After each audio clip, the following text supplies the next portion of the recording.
Tamil medium படிக்கிறீங்க அப்படின்னா நீங்களாம் ரொம்ப கஷ்டப்படுவீங்க. எங்கேருந்து என்ன கேட்குறீங்க?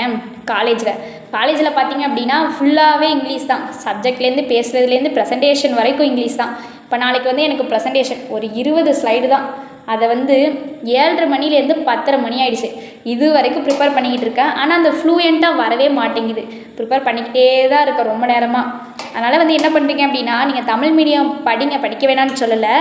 ஆனால் வந்து டைம் கிடைக்கிறப்ப வந்து இங்கிலீஷ்க்கு கொஞ்சம் இம்பார்ட்டன்ட் கொடுத்து இங்கிலீஷையும் வந்து கொஞ்சம் கற்றுக்கோங்க. கிராமர்லாம் இப்போ நானாக வந்து ஸ்கூலில் படிக்கும்போது கிராமர்லாம் வந்து அப்படியே மொட்டை மனப்பாடம் பண்ணிக்கிட்டு தான் போவேன்.